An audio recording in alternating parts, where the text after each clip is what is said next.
Racism ഉണ്ടോ.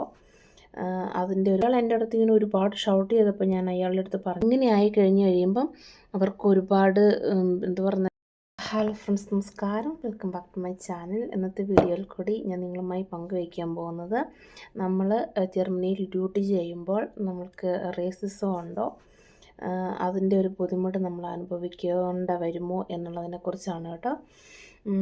അപ്പം എൻ്റെ ചാനൽ ആദ്യമായിട്ട് കാണുന്നവരാണെങ്കിൽ ഒന്ന് സബ്സ്ക്രൈബ് ചെയ്ത് ലൈക്കും കമൻറ്റും ചെയ്ത് സപ്പോർട്ട് ചെയ്യണം കേട്ടോ. അപ്പം ഞാൻ നിങ്ങളുമായിട്ട് പങ്കുവയ്ക്കാൻ പോകുന്നത് എൻ്റെ ഒരു എക്സ്പീരിയൻസാണ്. ഞാൻ ഡ്യൂട്ടിക്ക് പോയപ്പോൾ ഉണ്ടായ ഒരു എക്സ്പീരിയൻസാണ് കേട്ടോ പറയാൻ പോകുന്നത്. ഈ വീഡിയോ ജർമ്മനിയിലേക്ക് വരാൻ ആഗ്രഹിക്കുന്നവരൊന്ന് അവസാനം വരെ കാണണം കേട്ടോ. സ്കിപ്പ് ചെയ്യാതെ തന്നെ നിങ്ങളിത് കേൾക്കണം. കാരണം ഇത് ഞാൻ അല്ലെങ്കിൽ നമ്മൾ ഓരോരുത്തരും ഫേസ് ചെയ്യുന്ന കാര്യമാണ്. അതുകൊണ്ട് വീഡിയോ അവസാനം വരെ കാണാൻ വേണ്ടി ശ്രദ്ധിക്കുക കേട്ടോ. കാരണം ഞാൻ ഡ്യൂട്ടിക്ക് പോയി പേഷ്യൻറ്റിൻ്റെ അടുത്ത് ഡ്യൂട്ടി ചെയ്യാൻ പോയ സമയത്ത് ആക്ച്വലി ഞാനാണ് ആ പേഷ്യൻറ്റിനെ എന്താ പറയുന്നത് ഔഫ്നാമ ചെയ്തത്. എൻ്റെ പേഷ്യൻ്റായിരുന്നു. എന്നിട്ട് ഞാൻ കുറച്ച് നാളത്ത് എനിക്കൊരു ഇടവേള ഉണ്ടായിരുന്നു. ഞാൻ ഡെയിലി പുള്ളിയുടെ അടുത്ത് പോവാതായി. കാരണം എന്താണെന്ന് ചോദിച്ചാൽ ഞാനൊരു വേറൊരു ജോലി സ്ഥലത്തേക്ക് മാറിയത് കൊണ്ട്. അപ്പോൾ ഞാൻ അത് കഴിഞ്ഞ് ഞാൻ ഡ്യൂട്ടിക്ക് പോകുന്ന ആഴ്ചയിലൊന്നാണ് അവിടെ ഡ്യൂട്ടിക്ക് പോകുന്നത്. അപ്പോൾ ഞാൻ ഡ്യൂട്ടിക്ക് പോയി കഴിയുമ്പം എന്ന് അയാളൊരു ഇൻഡിഫറൻ്റായിട്ട് പെരുമാറാൻ തുടങ്ങിയായിരുന്നു കേട്ടോ. പുള്ളി കിടക്കുന്ന പേഷ്യൻ്റാണ്. നമ്മൾക്കൊരു ഇൻസുലിൻ ഇഞ്ചക്ഷൻ മാത്രം എടുത്താൽ മതി പുള്ളിയുടെ അടുത്ത് പോകുമ്പം. ബാക്കിയെല്ലാം പുള്ളിയുടെ എന്താ പറയുന്നത് ഫാമിലി മെമ്പേഴ്സാണ് ചെയ്തു കൊടുക്കുന്നത്. അപ്പം ഞാൻ ഒരു 2-3 ആഴ്ച മുന്നേ പോയപ്പം അയാൾ ഒരു കാരണം പറഞ്ഞ് ഒരുപാട് ഒച്ചെടുത്തു. അതായത് ഇത് ഒത്തിരി ലേറ്റായി എന്നും പറഞ്ഞുകൊണ്ടാണ് കേട്ടോ പുള്ളി എൻ്റെ അടുത്ത് ഷൗട്ട് ചെയ്യാൻ തുടങ്ങിയത്. കാരണം അന്ന് എനിക്കൊരു എക്സ്ട്രാ പേഷ്യൻസും കൂടെ ഉണ്ടായിരുന്നു. അപ്പോൾ എനിക്ക് അവരുടെ അടുത്ത് ആദ്യം പോകേണ്ടി വന്നതുകൊണ്ടാണ് ഞാൻ ഈ പറഞ്ഞ വ്യക്തിയുടെ അടുത്ത് പോകാൻ വേണ്ടി താമസിച്ചത്. അത് കഴിഞ്ഞിട്ട് സെക്കൻഡ് തേർഡ് ഞാൻ പോകുമ്പം ഞാൻ നോക്കും, പ്രത്യേകിച്ച് ഇയാളുടെ അടുത്ത് കുറച്ച് നേരത്തെ തന്നെ എത്താൻ വേണ്ടിയിട്ട്. പക്ഷേ അപ്പോൾ ഒന്നും കുഴപ്പമൊന്നുമില്ല. പുള്ളി ഒരു എന്താ പറയുന്നത് ഹാപ്പി അല്ല നമ്മൾ ചെല്ലുന്നതെന്നിൽ പുള്ളിയുടെ മുഖത്തുനിന്ന് കാണാം. അപ്പം ഞാനിങ്ങനെ എൻ്റെ ജോലി സ്ഥലത്ത് PDLുമായിട്ട് സംസാരിച്ചപ്പം പുള്ളി എൻ്റെ അടുത്ത് പറഞ്ഞു, പ്രഭ നീ അത് മൈൻഡ് ചെയ്യണ്ട, ജസ്റ്റ് അവോയ്ഡ് ഇറ്റ്, പോവുക, നീ നിൻ്റെ ഡ്യൂട്ടി ചെയ്തിട്ട് പുറത്ത് പോന്നാൽ മതി എന്ന് പറഞ്ഞു. ഓക്കെ, ഞങ്ങളടുത്ത് വന്നപ്പോൾ പിന്നെ ആയിക്കോട്ടെ, അങ്ങനെ തന്നെ ആയിക്കോട്ടെ. പിന്നെ നമ്മൾ പേഷ്യൻറ്റുമായിട്ട് മുഷിച്ചിലായി കഴിഞ്ഞിട്ടുണ്ടെങ്കിൽ നമുക്ക് പോകാൻ വേണ്ടി ബുദ്ധിമുട്ടാണ്. നമ്മൾ പേഷ്യൻറ്റിനെ പിന്നെ കെയർ ചെയ്യാൻ വേണ്ടി നമ്മൾക്കൊരു മാനസിക സ്റ്റേബിലിറ്റി ഇല്ലല്ലോ. നമ്മളൊരു ഉൺസ് ഫ്രീഡനാണ് പോകുമ്പോൾ. അപ്പോൾ അയാൾ എൻ്റെ അടുത്ത് ഇങ്ങനെ ഒരുപാട് ഷൗട്ട് ചെയ്തപ്പോൾ ഞാൻ അയാളുടെ അടുത്ത് പറഞ്ഞായിരുന്നു അന്ന് ആദ്യത്തെ പ്രാവശ്യം, നിങ്ങൾ എൻ്റെ അടുത്ത് ഷൗട്ട് ചെയ്യേണ്ട ആവശ്യമൊന്നുമില്ല. ഞാൻ നിങ്ങളെ സഹായിക്കാൻ വേണ്ടിയാണ് വരുന്നത്, വേറൊന്നും ചെയ്യുന്നില്ല. ഞാൻ എൻ്റെ ഡ്യൂട്ടി ചെയ്യുന്നു, പോകുന്നു. അപ്പം ഞാൻ നിങ്ങളുടെ അടുത്തും ഒരുപാട് സ്നേഹത്തോടെയും കരുതലോടും കൂടിയാണ് പെരുമാറുന്നത്. പിന്നെ എന്താണ് നിങ്ങൾ ഇങ്ങനെ ആക്രോശിക്കുന്നത് പിന്നെ സ്റ്റാഫിൻ്റെ അടുത്തെന്ന് ഞാൻ ചോദിച്ചു.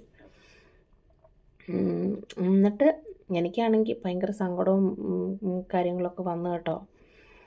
അപ്പോൾ അത് കഴിഞ്ഞിട്ട് ഞാൻ നോക്കുമ്പം പിന്നെ ഞാൻ പുള്ളിയുടെ മകനെ വിളിച്ചിട്ട് ഞാൻ പറഞ്ഞു, ഇത് ഇങ്ങനെയാണ്, കാരണം ഇപ്പം നിങ്ങളുടെ ഫാദറിനോട് പറയുക, സ്റ്റാഫ് സിസ്റ്റേഴ്സ് ഡ്യൂട്ടിക്ക് വരുമ്പം അവരുടെ അടുത്ത് പെരുമാറേണ്ട രീതി ഇതല്ല. കാരണം ഞങ്ങളിങ്ങനെയല്ല ഞങ്ങളുടെ പേഷ്യൻസിനെ ട്രീറ്റ് ചെയ്യുന്നത്. അപ്പം ഞങ്ങൾ തിരിച്ചും അതേ റെസ്പെക്റ്റും കരുതലും നമുക്ക് വേണ്ട, അതേ റെസ്പെക്റ്റും നമ്മളെങ്ങനെയാണ് ഒരു മനുഷ്യൻ്റെ അടുത്ത് പെരുമാറുന്ന ആ ഒരു രീതി നമ്മളും എക്സ്പെക്റ്റ് ചെയ്യുന്നുണ്ട് എന്ന് ഞാൻ പുള്ളിയുടെ അടുത്ത് പറഞ്ഞു. അപ്പം മകനും ഇച്ചിരി വിഷമവും മുഷിച്ചിലൊക്കെ ആയി കേട്ടോ. കാരണം അപ്പനിങ്ങനെ ഒരുപാട് ഷൗട്ട് ചെയ്യുന്നു. കാരണം എനിക്ക് നല്ല ഒരു സൈഡിൽ കൂടെ സങ്കടം വരുന്നുണ്ട്, ഒരു സൈഡിൽ കൂടെ എനിക്കറിയത്തില്ല. ഞാനിനി ആ ഒരു പേഷ്യൻറ്റിൻ്റെ അടുത്ത് പോവില്ല എന്ന് ഞാൻ തീരുമാനിച്ചതായിരുന്നു. അങ്ങനെയെല്ലാം പറഞ്ഞു കഴിഞ്ഞപ്പം അയാൾ പറഞ്ഞു സോറി എന്നൊക്കെ പറഞ്ഞിട്ട് പോയി. എന്നിട്ട് ഞാനത് അവിടെ തന്നെ വിളിച്ചും പറഞ്ഞു, ഞാനതെല്ലാം ഡോക്യുമെൻറ്റും ചെയ്തു, ഇങ്ങനെ ഉണ്ടായ കാര്യങ്ങളെല്ലാം. അപ്പം എൻ്റെ അടുത്ത് ഞാൻ പറഞ്ഞോണെങ്കിൽ പീടിയിൽ എന്നോട് പറഞ്ഞു, നീ don't care about it, just go and do your duty and come, you need not to talk there like that. അതെല്ലാം കഴിഞ്ഞ് ഞാൻ പോയി കഴിഞ്ഞിട്ട് ഞാൻ വീണ്ടും ഈ കഴിഞ്ഞ ആഴ്ച ചെന്ന് കഴിഞ്ഞപ്പോൾ പുള്ളി ഒരുപാട് ദേഷ്യപ്പെട്ടിട്ട് പറഞ്ഞു, നീ എന്തിനാണ് ഇപ്പോൾ ഇങ്ങോട്ട് വന്നേ, നീ എവിടുന്നാണ് വന്നേ, നീ ഏത് രാജ്യത്തു നിന്ന് വരുന്നതാണേലും നീ അവിടെ നിന്നേച്ചാൽ മതി, നിനക്ക് ഇവിടെ വന്ന് ഞങ്ങളുടെ അടുത്തൊന്നും ചെയ്യേണ്ട കാര്യമില്ല, അതാണ് ഇതാണെന്നും പറഞ്ഞു കുറേ പുള്ളി പറഞ്ഞു.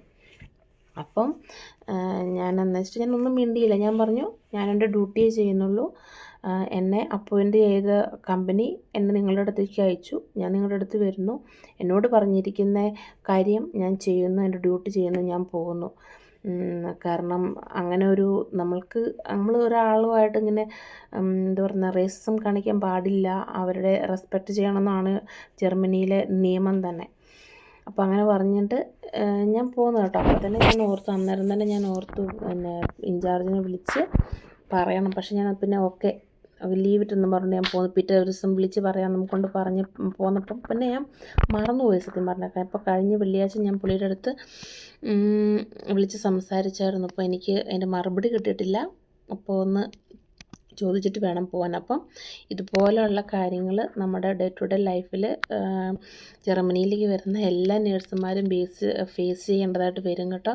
അപ്പോൾ ഇതൊക്കെ കരുതി കൂട്ടി വേണം നമ്മളിങ്ങോട്ട് വരാൻ വേണ്ടിയിട്ട്. കാരണം ഇപ്പോൾ ഇവിടെ നടക്കുന്ന കാര്യങ്ങൾ എന്താണെന്ന് പറഞ്ഞാൽ, നമ്മുടെ അഭയാർത്ഥികളായിട്ട് വരുന്ന ഒരുപാട് സഹോദരങ്ങൾ, ഒരുപാട് നല്ല മനുഷ്യരുണ്ട്, അതിൻ്റെ ഇടയിൽ കൂടി അക്രമങ്ങളും കാര്യങ്ങളൊക്കെ കാണിക്കുന്ന വേറെ കുറേ പേരുകളും ഉണ്ടല്ലോ. അപ്പം ഇവിടുത്തെ ജർമ്മൻകാർ പേഷ്യൻസ് ചിന്തിക്കുന്നത് നമ്മളും അവരിൽ ഒരാൾ ആണ് എന്നായിരിക്കാം എന്നാണ് എൻ്റെ ഒരു ചിന്ത കേട്ടോ.